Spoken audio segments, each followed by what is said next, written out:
Саламатсыздар ма оқушылар? Бүгін геометрия сабағы 7-ші сынып. Бүгінгі сабақтың тақырыбы сыбайлас және вертикаль бұрыштар.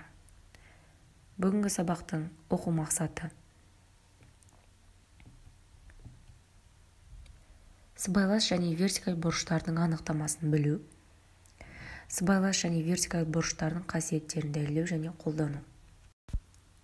Екі бұрыштың бір қабырғасы ортақ, ал қалған екі қабырғасы бір-біріне толықтаушы сәулелер болса, онда бұл бұрыштарды сыбайлас бұрыштар деп атайды. Сыбайлас бұрыштардың қасиеттері.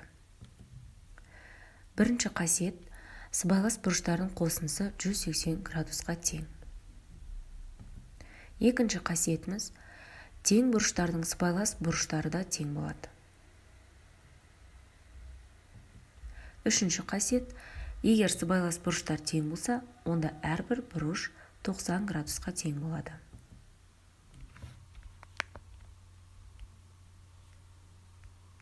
Вертикаль бұрыштар деп бір бұрыштың қабырғалар екінші бұрыш қабырғаларын толықтаушы сәулелері болатын бұрыштарды айтады. Вертикаль бұрыштар өзара тең.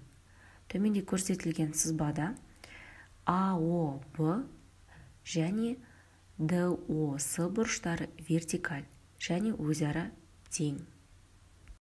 Бірінші есеп: АОС және БОС сыбайлас бұрыштар. БОС бұрышы 50 градусқа тең болса, онда АОС қанша градусқа тең болады? Бұл есепті шешу үшін бізде есептің шартында берілген АОС және БОС бұрыштары сыбайлас бұрыштарын ескеріп, және сыбайлас бұрыштардың қосындысы 180 градусқа тең екендігін ескеріп, біз АОБ бұрышын табамыз. АОБ бұрышын табу үшін берілген БОС бұрышын 180 градустан азайтамыз. 180 градустан 50 градус азайтқанда 130 градус шығады. Жауабы: АОС бұрышы 130 градусқа тең.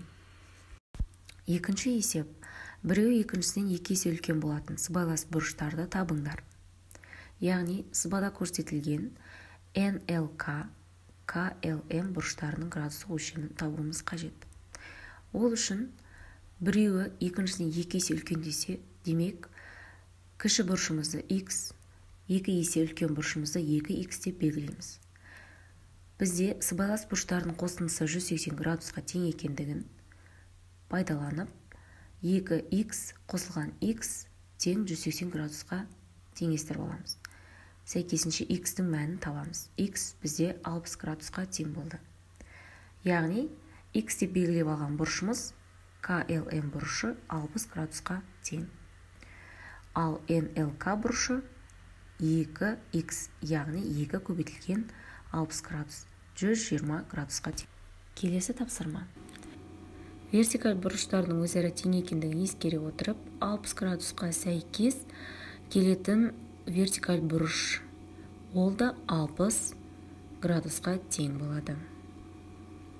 Және сыбайлас бұрыштардың қосындысы 180 градус ескеріп, біз қалған екі бұрышты анықтай аламыз. Ал балалар, келесі суреттегі белгісіз бұрыштарды өздеріңіз тауып көріңіздер. 90 градус, 50 градус, 90 градус. Жарайсыздар. Келесі тапсырмаға назар аударамыз.